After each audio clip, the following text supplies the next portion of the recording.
Well, in the spirit of upsets, there was probably no bigger underdog among our 5 remaining Elite 8 football teams than the South Shelby Cardinals, who exited the 2010 postseason with a hardscrabble road loss at Westran. As fate would have it, Rob Wilt's crew back in the same venue today, and David Haithman was pretty much spot on as a passer today. 6 of 8, throwing the ball around very nicely. This one right here to Sean Bertrand to keep the first drive of the day in motion.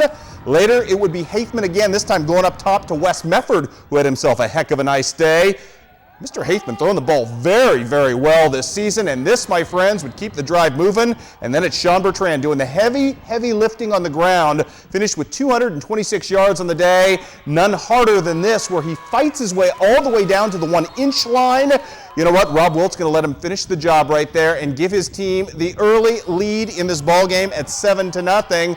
More to come right here. The squib kick ensues, and South Shelby's going to recover it. This, my friends, by the aforementioned Wes Mefford, and back to work goes South Shelby. Mr. Quarterback, David Haithman, in from 1 yard out. 14-7, South Shelby would lead at the half. Second half, more to come right here. Another 1-yard touchdown sojourn, this time from Sean Bertrand. Put South Shelby up 21-7 at that point, and as Bertrand finishing things off from 35 yards away, giving his team the 28-14 lead. Still, we're not done. South Shelby would put the thing away by virtue of a second squib kick, and this time it's Alex Durbin recovering as South Shelby will pull off the biggest upset in the state in Class 1. The South Shelby Cardinals beat a Westran team that didn't allow a point the last 2 weeks. They scored 28 on them to the South Shelby Cardinals to advance on to the state semifinals, which they will host. Congratulations to Rob Wilt's crew on the big upset win today. Up next for South Shelby will be a showdown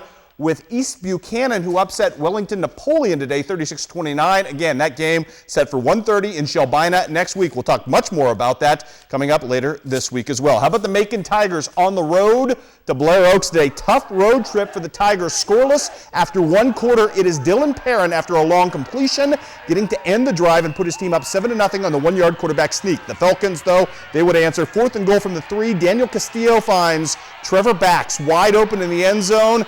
Henry Walker can't quite get to them, and that ties the game at 7. That is how the first half would end. Third quarter, this is Derek Otto about to break loose for 17 yards, and the score is Blair Oaks extends their lead at that point out to 21-7. Macon, though, doing some work right here with the special teams, blocking a punt and taking over the 1-yard line. 2 plays later, it's Dylan Perrin again cutting that lead to 21-14, but Macon's comeback hopes and season would end when Daniel Castillo would go in from 3 yards out. Fine season for Pete Class and company, but it ends today at the hands of Blair Oaks. 27-14 is your final. Macon bows out after a wonderful season. And when we come back, we will dive headlong into WIVC Armageddon, check in with the Macomb Bombers' upset quest at Tolono Unity, and survey the day in college football and basketball.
And welcome back to Overtime, everybody. I'd love to play wordsmith on this one with you and paint for you all the perfect picture of the atmosphere surrounding a Brown County Concord Triopia playoff meeting.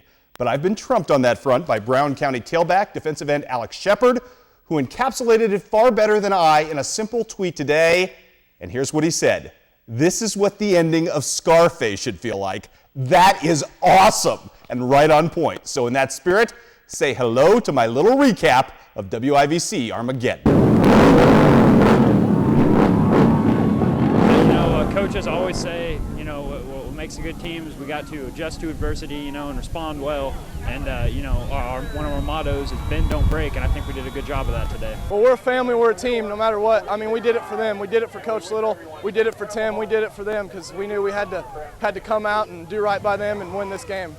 To say it was a day of strange circumstances for the Brown County football team would be a bit of an understatement.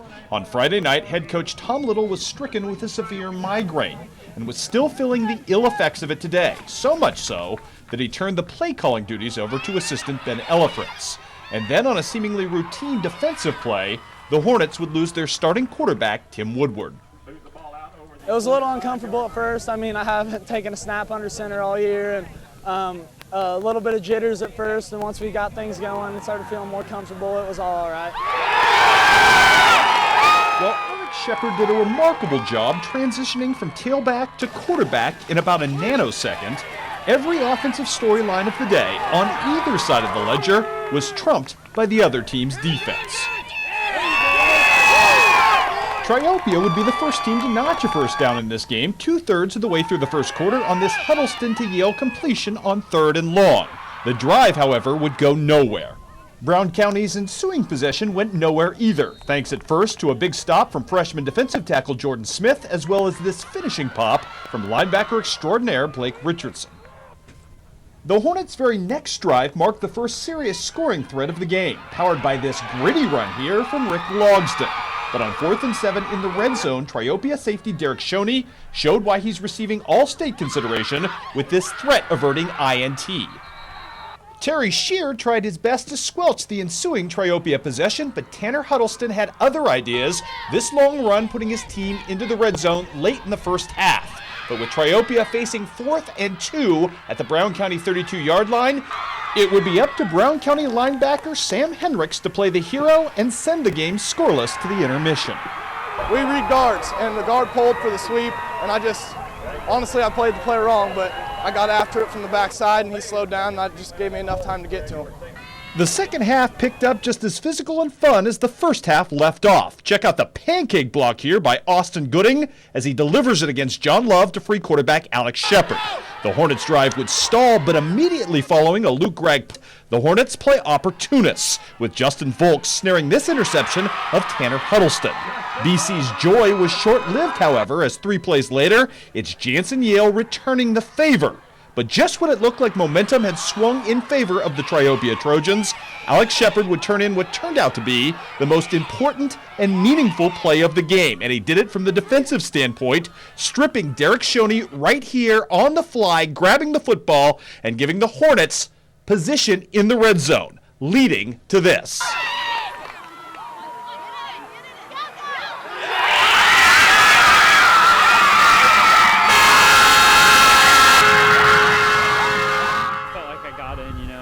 Gave me a great push on that one, and luckily I was able to scamper in there.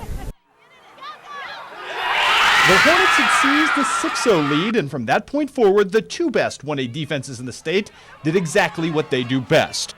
Trading haymakers like heavyweight titans. First, it's Philip Whitehead for Triopia with a tackle for loss. Brown County's Clayton Taylor answers in opposition with a similar blow behind the line of scrimmage. This is Dakota Longley sacking Alex Shepard as he tries to make something happen for the Brown County Hornets. But the game would not be over until Sam Hendricks sounds the decisive blow, Clayton Taylor with a strip, the fumble recovery seals the deal on a 6-0 victory and sends the Brown County Hornets back to the state semifinals, the last team standing on a day for Titans. In the summer, we formed a brotherhood. We did it, and we knew as soon as our quarterback, Tim Woodward, went down, we knew we had another kid that was going to step up, Alex Shepard. He did a damn good job out there. But we formed a brotherhood, and we kept it.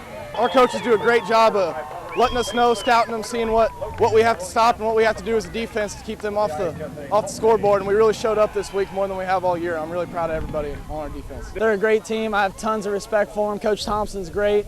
They're all just a bunch of great people. We have to get it done next week. This is our goal. This is our lifelong dream right now. Every team that comes through Brown County is judged on two things: how deep you go in the playoffs and if you beat Chiopia. And that's what we're aiming for. Just an absolutely amazing ball game today, and stop me if you've heard this one before. Up next for Brown County, they will host Tuscola in the state semifinals, a rematch of last year, the same exit point for the Hornets as they try to push it one step forward. We'll preview that game for you, of course, coming up later this week. How about the Macomb Bombers? Tough task for Kelly Sears' team, taking on Tolono Unity and taking on the outstanding quarterback Taylor Black, who finds Kyle Nagongard right there for the touchdown to make it 7-0 at this point. Kelly Sears called Black maybe the best quarterback he's seen. You will see why here. Had over 1,400 yards passing and another 1,200 yards rushing coming into this game. Another touchdown makes it 14-0. The Bombers down 14-0 at the break. How about a fortuitous start to the second half? Reed Fulkerson with the strip right here, and our man Eli Cousins picks that up and tries to take it into the red zone.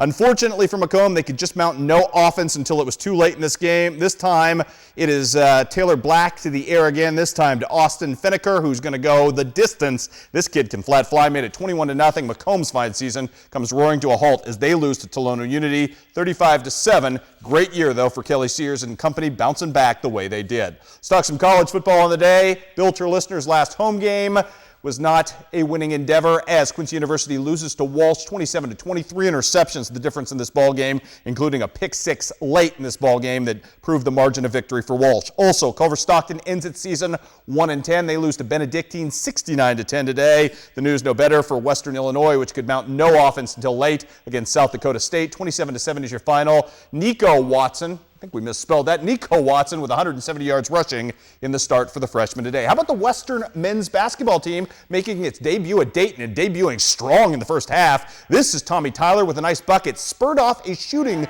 snap from the Leathernecks that saw them hit 63% of their shots in the first half. David Gabrew right there going up and under for the easy bucket.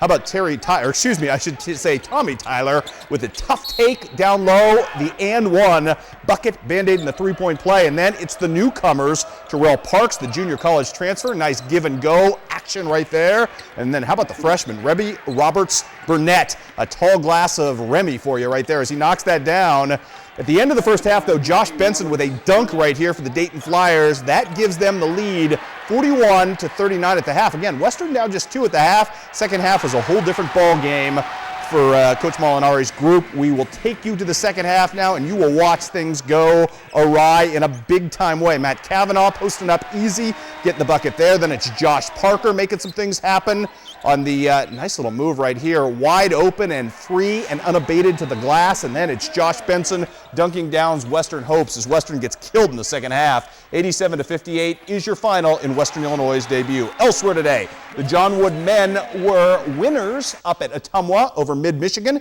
71-60. Reagan Bringer with 12 points in that one. Brad Hamilton, the freshman from Pittsfield, had 11. Also, I don't know what a Wilberforce is, but it beat Culver Stockton today, 66-47. Good news for Jenny Garber in her Quincy University coaching debut. QU stomps all over Missouri Western. Cassidy Schumann leading the way in that game. The Clark County product with 21 points there. John Wood's women losers to Northern Arkansas despite a 25-point effort from Dawn March today. And big news for the HLG men today in soccer as they knock off Park University. They're heading off to the NAIA tournament. It's the first time in school history that both the men and women in soccer are both tournament bound.